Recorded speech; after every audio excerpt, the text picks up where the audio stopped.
Hello friends, तो welcome to my YouTube channel.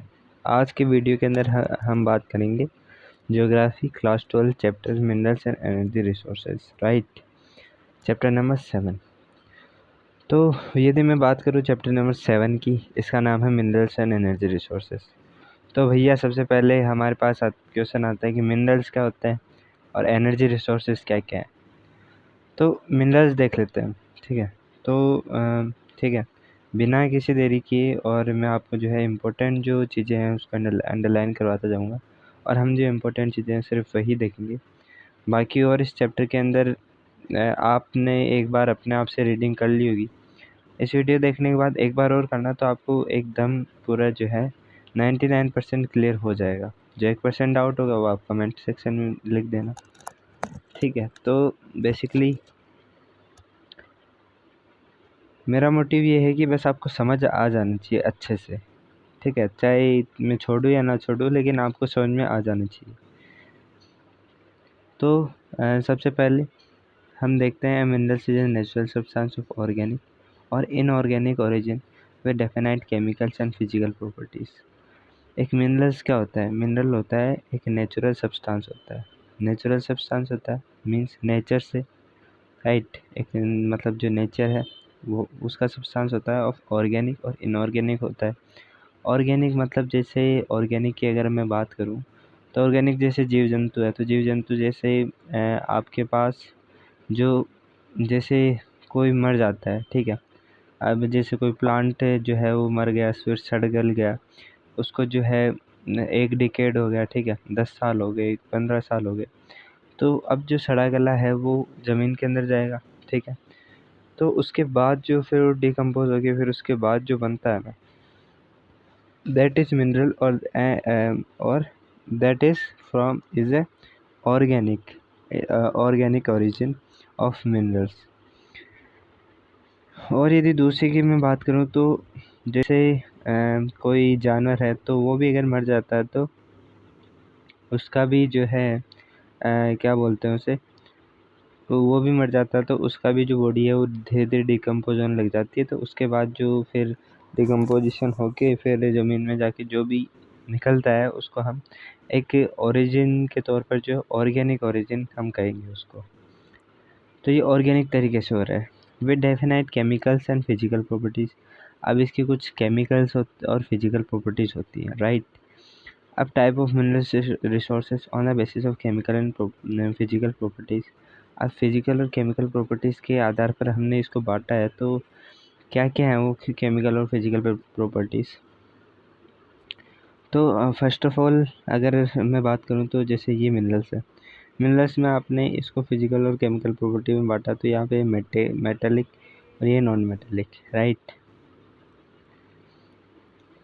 ठीक है। अब इसके बाद मेटेलिक के अंदर अगर हम बात करें तो वो आ जाता है आपका फेरस और नॉन फेरस। फेरस और नॉन फेरस। फेरस जो कि आयरन कंटेंट, जिनके अंदर जो है आयरन जो है वो कंटेंट मतलब आयरन की मात्रा उसके अंदर होती है। तो जो भी मिनरल्स हैं जिसके अंदर आयरन जो कंटेंट हो रखा है, जो आयरन को उसके अंदर आयरन होता है, तो उसको हम क्या कहेंगे? Ferrous minerals. और जिसके अंदर नहीं होता वो नॉन फेरस हो जाता है। जैसे अगर मैं फॉर एग्जांपल की अगर बात करें तो आयरन हो गया, आयरन खुद ही एक, ठीक है, आयरन प्रॉपर्टीज़ लिए हुए हैं।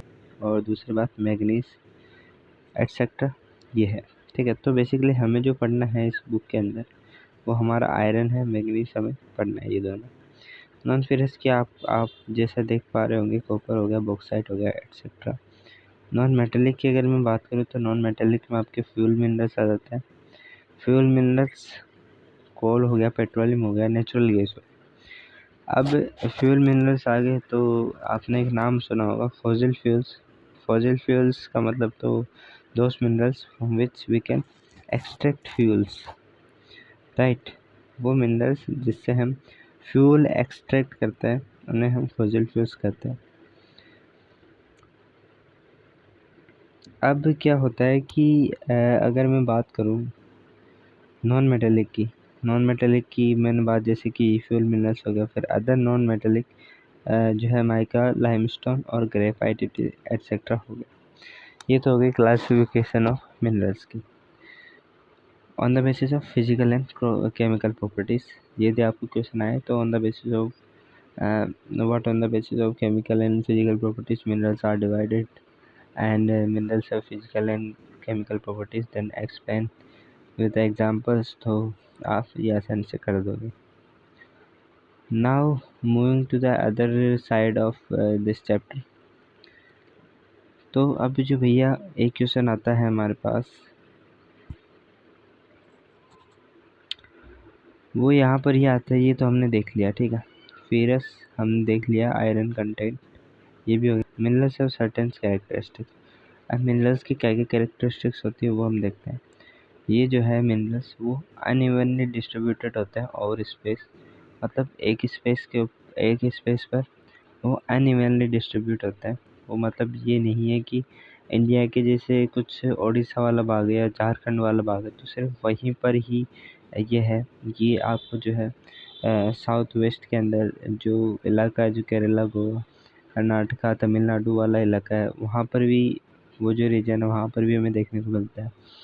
उसके बाद नॉर्थ वेस्ट के अंदर चले जाएँ आप, राजस्थान के अंदर, गुजरात के अंदर, महाराष्ट्र के अंदर, तो उधर भी हमें जो है देखने को मिलता है। तो ये अनइवनली डिस्ट्रीब्यूटेड है, ठीक है, ओवर स्पेस।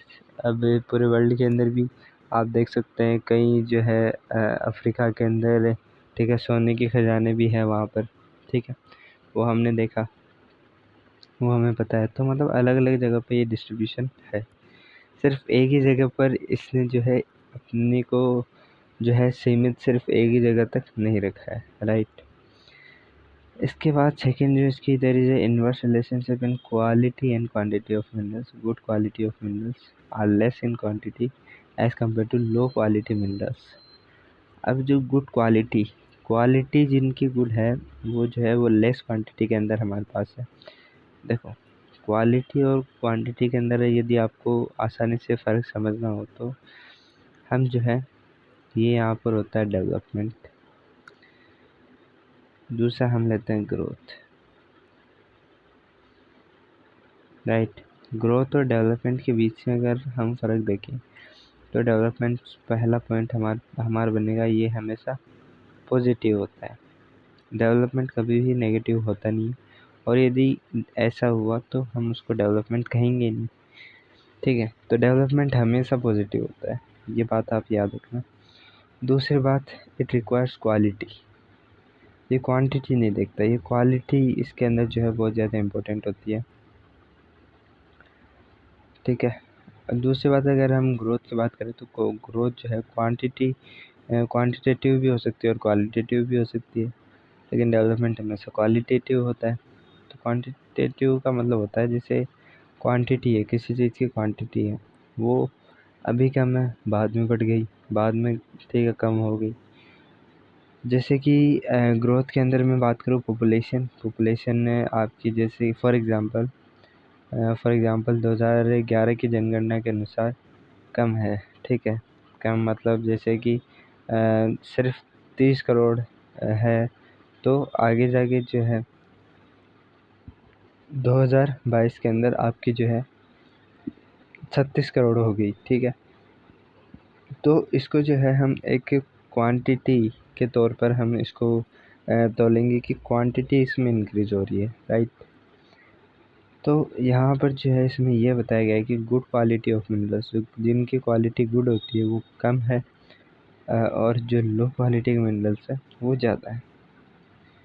ऑब्वियसली बात है, जिसमें क्वालिटी अच्छी होगी उसको ज़्यादा लोग खरीदेंगे, उसकी मात्रा और कम हो जाएगी, और जो क्वालिटी में अच्छा होगा वो उसका जो प्रोडक्शन है वो बहुत ज़्यादा दिनों के बाद होता है, बहुत कम समय, ठीक है, बहुत मतलब बहुत लंबा प्रोसेस एक टेकन लेता है कि गुड उसका प्रोसेस हो जाए, और बहुत ही कम मात्रा के अंदर वो होता है, ठीक है। तो इसलिए ठीक है, तो कोई भी चीज़ जो है बेसिकली देखो सिंपल सा लॉजिक है, कोई भी चीज़ जो कि कम मात्रा में प्रोडक्शन हो रहा उसका कम मात्रा में, और जो कि लोगों की जो है वैल्यू के अनुसार या उनको नीड है यदि फॉर एग्जांपल मैं सोने की बात बताऊं, सोना है, गोल्ड है, ज्वेलरी है, ठीक है, ये बहुत ही कम मात्रा के अंदर प्रोडक्शन होता है इनका, इसलिए ये बहुत ज़्यादा महंगे हैं, ठीक है। यदि हम बात कर लें आयरन की, कर लें स्टील की, कर लें तांबे की, कर लें, ठीक है, तो इनका जो है कॉपर की, तो ये जो है ये सब ज़्यादा मात्रा में होते हैं, तो इनकी वैल्यू कम है और ख़रीदार भी उसके हिसाब से ही, ठीक है। तो राइट, तो ये आपको मेन डिफरेंस है। जो थर्ड मेन कैरेक्टरिस्टिक्स है that all minerals are exhaustible over time. तो ये तीन जो है इसकी जो मिनरल्स है उनकी कैरेक्टरिस्टिक्स होगी। थर्ड इसका जो है वो ये है कि एग्जॉस्ट करती है ओवर टाइम, टाइम के अनुसार ये एग्जॉस्टेबल है। टाइम मतलब वही बात आ गई कि टाइम ये लिमिटेड है, ये लिमिटेड है, टाइम के अनुसार ख़त्म होती है। जैसे आपने भी सुना होगा न्यूज़ के अंदर कोयला ख़त्म होने वाला है 2023 तक, 25 तक कोयला ख़त्म हो जाएगा, ठीक है, जो भी है फॉर एग्ज़ाम्पल। तो इनकी जो है कुछ समय के लिए यहाँ तक है, ठीक है। हम इनको बहुत मतलब ऐसा नहीं है कि ये अमर है, ठीक है, ये हमेशा के लिए, तो ऐसा नहीं है। This take long to develop geologically. They cannot be replenished immediately at the time of need. Develop के लिए उनका जो डेवलप के लिए वो बहुत ज़्यादा लॉन्ग प्रोसेस लेते हैं, right. They have to conserve and not misuse as they do not have second crop. तो मिसयूज जो है वो नहीं कर सकते हैं हम, ठीक है, बहुत ही कम मात्रा में उनको यूज़ करना है।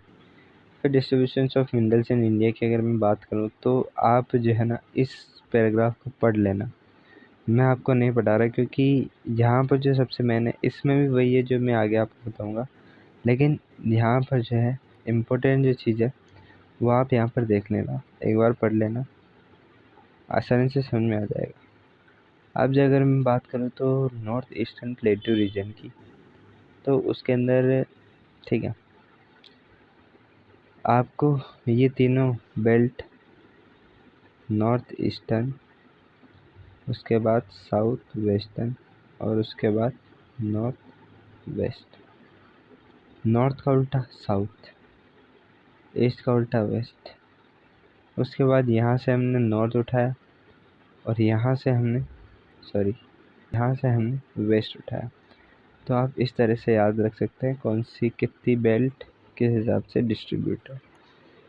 नॉर्थ ईस्टर्न इलाके के अंदर, जैसे कि मैं आपको एग्जांपल से समझाता हूँ, मैप के थ्रू समझाता हूँ, ठीक है। तो आप यहाँ पे देख सकते हैं, ठीक है। तो इसके अंदर जो नॉर्थ ईस्टर्न की अगर मैं बात करूँ, नॉर्थ ईस्टर्न प्लेटू रीजन की अगर हम बात करें तो इसमें जो है झारखंड आ जाता है, झारखंड आ गया, छत्तीसगढ़ आ गया, छत्तीसगढ़, फिर उड़ीसा और उसके बाद वेस्ट बंगाल। तो 1 2 3 4 ये जो बेल्ट है इसको हम क्या कहेंगे, इसको हमने नाम दे दिया नॉर्थ ईस्टर्न की। अब ये जो बेल्ट है ये मेनली जो है इसका, ये जो है जिसके अंदर इसकी बहुत ज़्यादा इम्पोर्टेंट है या फिर मेजर जो इसमें है वो कौन कौन सी है, iron and steel industry being located in this region. Iron और स्टील इंडस्ट्री का यहाँ पर जो है वो लोकेटेड है, ठीक है। उसके बाद अगर मैं बात करूँ सेकंड की, तो हमने देखा था नॉर्थ ईस्टर्न के बाद साउथ वेस्ट। साउथ वेस्ट के अंदर आपको गोवा यहाँ पे नज़र आ जाता है, कर्नाटका आ जाता है, केरला आ जाता है, तमिलनाडु आ जाता है, ठीक है।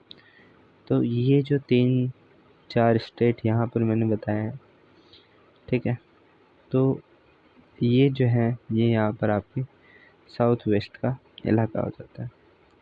साउथ वेस्ट हो गया। साउथ वेस्ट के अंदर यहाँ पर जो मिनरल्स पाए जाते हैं वो फेरस मिनरल्स प्लस एक बॉक्साइट जो कि नॉन फेरस है, वो यहाँ पर बहुत ही रिच मात्रा के अंदर पाए जाते हैं। फेरस मिनरल्स जैसे कि हमने पढ़ा था आयरन मैग्नीज, वही फेरस मिनरल्स है। नॉन फेरस के अंदर बॉक्साइट यहाँ पे आपको भारी मात्रा में देखने को मिलता है।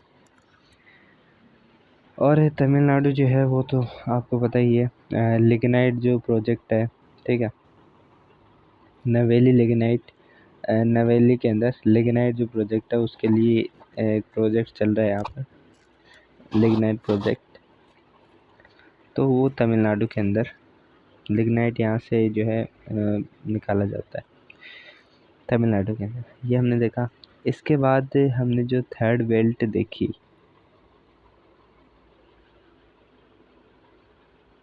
तो अगर मैं बात करूँ जो केरला है, इसी के अंदर मैं बात करूँ केरला की, तो this belt Kerala has deposits of monazite and thorium, bauxite, clay. Goa has iron and और डिपॉजिट्स। गोवा की अगर बात करूँ तो गोवा के अंदर आयरन और डिपॉजिट्स हैं, और केरला के अंदर थोरियम, मोनाजाइट, ठीक है, बॉक्साइट, क्ले, इन सब की यहाँ पे डिपॉजिट है। ये हमने देखा। इसके बाद हम देखते हैं राजस्थान और गुजरात की। राजस्थान और गुजरात के बारे में अगर हम बात करें तो ये यहाँ पे ये कौन सा हो जाता है अपने पास, ये हो जाता है नॉर्थ वेस्टर्न का इलाका। नॉर्थ वेस्टर्न का इलाका हो जाता है। तो नॉर्थ वेस्टर्न इसके अंदर क्या आता है, इसके अंदर जो राजस्थान है, देखो हम सभी जानते हैं राजस्थान और गुजरात के अंदर बेसिकली जो सॉल्ट के लिए वो फेमस है। तो राजस्थान में जो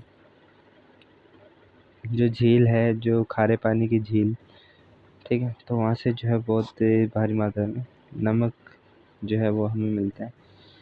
तो ये तो नमक की बात होगी, लेकिन मैं अगर मिनरल्स की बात करूँ तो यहाँ पर जो है नॉन मेटेलिक मिनरल्स जैसे लाइमस्टोन हो गया, ग्रेफाइट हो गया, मार्बल हो गई, ठीक है, सैंडस्टोन हो गया, जिप्सम, ये सभी जो है ये यहाँ पर राजस्थान के अंदर ज़्यादा मात्रा में पाए जाते हैं। और यदि मैं बात करूँ राजस्थान के अंदर एक जगह है किशनगढ़। बेसिकली मैं राजस्थान का रहने वाला हूँ, तो किशनगढ़ के अंदर मैं रहता हूँ। तो किशनगढ़ जो है एशिया की सबसे बड़ी जो लार्जेस्ट मंडी ऑफ मार्बल्स है, मार्बल, वो कहाँ पर है, किशनगढ़ के अंदर। आप गूगल पे भी सर्च करके देखोगे तो आपको जो है एशिया की सबसे बड़ी मार्बल जो मंडी है वो राजस्थान के किशनगढ़ के अंदर है। ठीक है, तो हमने ये देखी। उसके बाद अब जैसे यहाँ पर जो है डोलामाइट और लाइमस्टोन भी पाया जाता है, तो जो है वो provide raw materials for cement industries. Gujarat आपको पता है, Gujarat is non for its petroleum deposits, ठीक है, ओके। अब हम अपने चैप्टर की तरफ चलते हैं। तो बेसिकली हमने ये बात की तीनों की, ठीक है, नॉर्थ ईस्टर्न की, साउथ वेस्टर्न की एंड नॉर्थ वेस्टर्न की, ठीक है।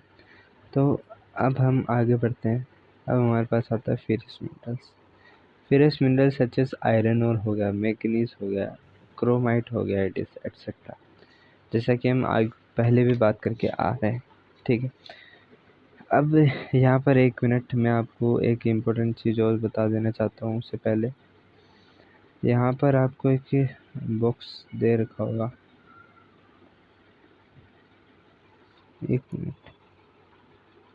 अच्छा, इसमें बॉक्स नहीं है, लेकिन यहाँ पर आपकी बुक के अंदर होगा। इसमें agencies involve in the exploration of minerals से एक बॉक्स बन रखा है, ठीक है। एक यहाँ पर distribution of minerals in India के ऊपर एक बॉक्स टाइप का बन रखा है, उसको भी एक बार पढ़ लेना इम्पोर्टेंट है, क्योंकि वो एजेंसीज है। जैसे एजेंसीज है, GSI हो गया, HCL हो गया, ONGC हो गया, ONGC oil and natural gas commission, GSI बोले तो हम जियोलॉजिकल सर्वे ऑफ इंडिया, ठीक है, HCL हिंदुस्तान कॉपर लिमिटेड, फिर NALCO नेशनल एल्यूमिनियम कंपनी, ठीक है, लिमिटेड। तो ऐसे ही एटसेट्रा हमारे इधर उस बॉक्स के अंदर इंफॉर्मेशन दे रखी है, लेकिन इसमें बॉक्स नहीं है। फिर अगर हम जो है फेरस मिनरल्स की अगर बात करें, तो फेरस मिनरल्स जैसा कि हम पढ़ के आ रखे हैं, आयरन और है, मैग्नीज है, क्रोमाइट एटसेट्रा।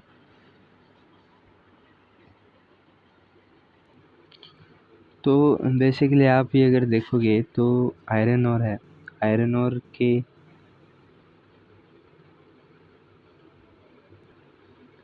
तो आयरन ओर की अगर हम बात करें तो सबसे पहली बात है कि आयरन ओर हमारे यहाँ किस चीज़ में यूज़ होता है। It is the largest reserve of iron ore in Asia.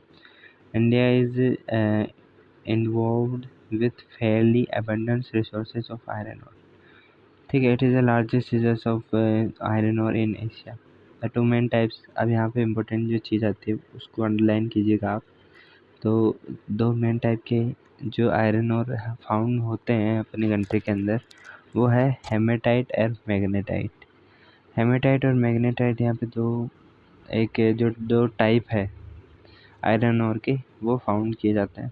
It has a great demands in international market due to superior quality. इनकी क्वालिटी की वजह से इनकी ग्रेट डिमांड है मार्केट के, इंटरनेशनल मार्केट के अंदर। इंटरनेशनल मतलब जानते होंगे आप, एक देश से दूसरे देश। ठीक है, यदि आपको जो है एक मिनट बीच के अंदर बता देना चाहूँ, आप इस वीडियो को आपके मोबाइल में देख रहे हो तो यदि आपको मेरी वॉइस कम लग रही है, फिर आपको जो है थोड़ा तेज़ी से समझना है, तो यहाँ पर 3 डॉट ऊपर दे रखे होंगे, उसको आप क्लिक करेंगे तो नीचे जो है स्पीड का एक ऑप्शन आएगा। स्पीड में करके आप ठीक है, आप अपने हिसाब से उसमें मर्जी से आप देख सकते हैं इस वीडियो को। अब अगर दो मेन टाइप हमने देखा, हेमेटाइट हो गया, मैग्नेटाइट हो गया। It has a great demands in international market due to its superior quality. The iron ore mines occur in close proximity of the coal fields in the northeastern plateau region of the country, which adds their advantage. अब जो leading state है iron का में, ठीक है, यहाँ पर बता रखा है about 95% of the total reserves of iron or located in the state of Orissa. Orissa जैसा कि हमने देखा था 95% जो है वो उड़ीसा के अंदर आपको देखने को मिलता है। उड़ीसा, फिर झारखंड हो गया, छत्तीसगढ़ हो गया, कर्नाटक हो गया, गोवा हो गया, तेलंगाना, आंध्र प्रदेश एंड तमिलनाडु। अब उड़ीसा बेसिकली मैं अगर बात करूँ तो leading state in the iron ore production is Orissa. यहाँ पर कोई कहने की बात है नहीं। ठीक है, उड़ीसा के अंदर सबसे ज़्यादा आयरन ओर पाया जाता है। The major iron ore deposit जो है फाउंड किए जाते हैं वो यहाँ पर हमें देखें, उड़ीसा हो गया, झारखंड हो गया, छत्तीसगढ़, कर्नाटका, गोवा, तेलंगाना, आंध्र प्रदेश, तमिलनाडु। उड़ीसा के अंदर जो आयरन ओर हमें मिलते हैं तो series of hills ranges in Sundargarh हो गया, मयूरभंज हो गया, झार हो गया। तो ये इम्पोर्टेंट जो हिल्स का यहाँ पे नाम दे रखा है, सुंदरगढ़, मयूरभंज और झार, हमें याद रखना है। यहाँ पर उड़ीसा के अंदर ये आयरन जो है यहाँ से निकाला जाता है। Important mines Gorumahisani, Sulaipat, Badampahar, Mayurbhanj के अंदर है जो किरुबुरु, जो Kendujhar and Bonai Sundargarh. Similarly hill ranges of Jharkhand से समुद्र और लेस आयरन और मिनरल्स। तो बेसिकली आप फिर इसको यहाँ पे अपने हिसाब से देख लीजिएगा, क्योंकि यहाँ पर इम्पोर्टेंट जो चीज़ें हैं वो हमने बता दी।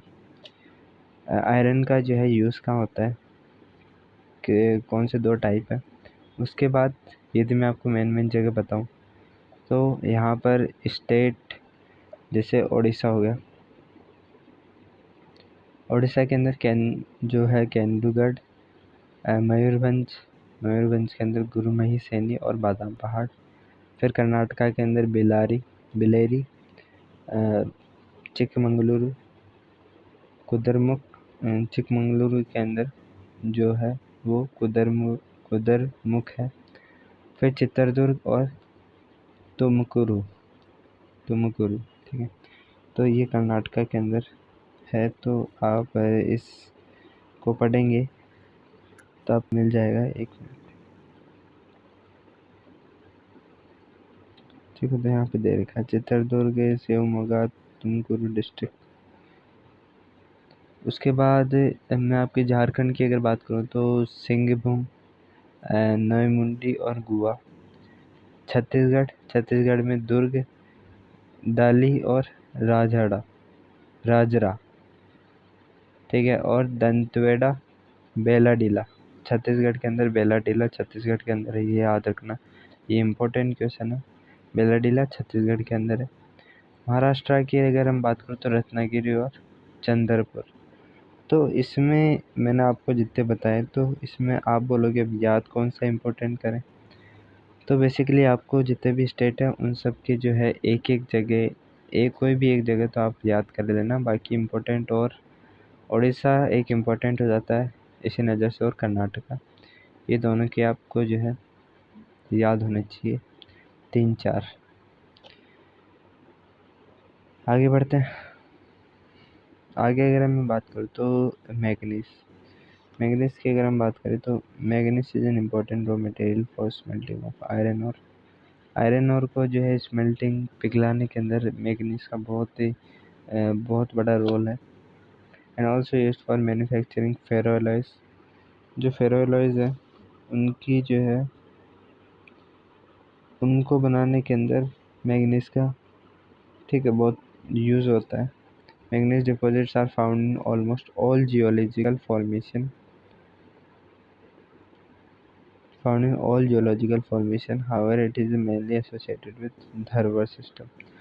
अब जो है फेरोलॉयज क्या होते हैं मैं आपको एक बार दिखा देता हूँ। तो आप ये देख सकते हैं यहाँ पे जो ये है, ये मैं लेके आया हूँ, ये फेरोलॉयज के कुछ टाइप्स हैं, ठीक है, ये आप देख सकते हैं। तो ये अलग अलग टाइप्स के होते हैं, ठीक है। तो स्मेल्टिंग ऑफ जो है फेरोलॉयज को बनाने के अंदर मैग्नीज का यूज़ बहुत ज़्यादा होता है।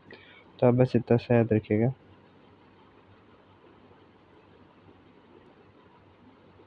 ओडिशा इज द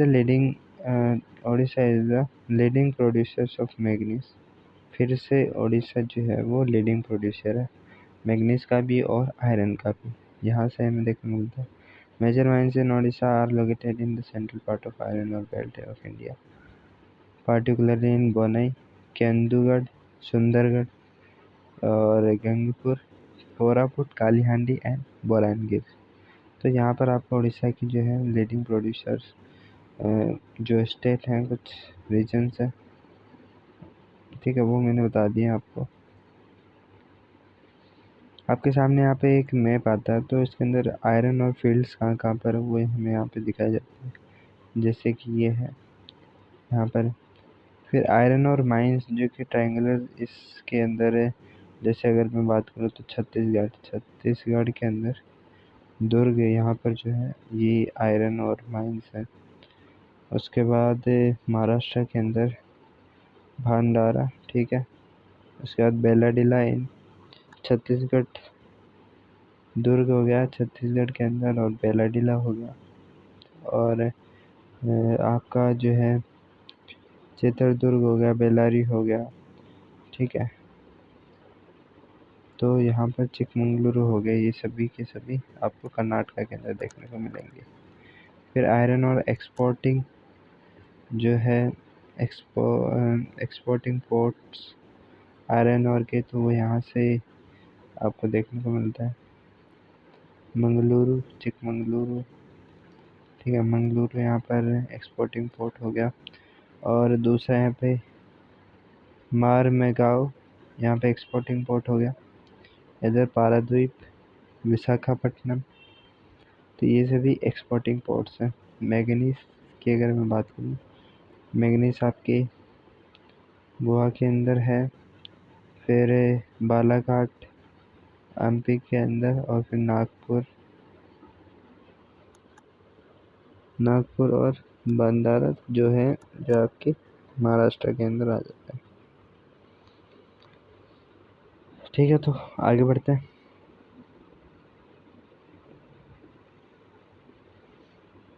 कर्नाटका जो है another major producer and had the mines are located in Dharwar, Bellary, जैसा कि हमने पिछले बात की।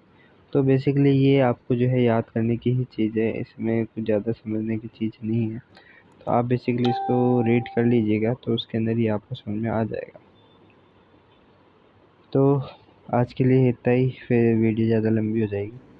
तो हम जो है अपनी वाणी को विराम देते हैं और मिलेंगे आपसे नेक्स्ट वीडियो पार्ट के अंदर। तब तक के लिए टेक केयर, बाय बाय।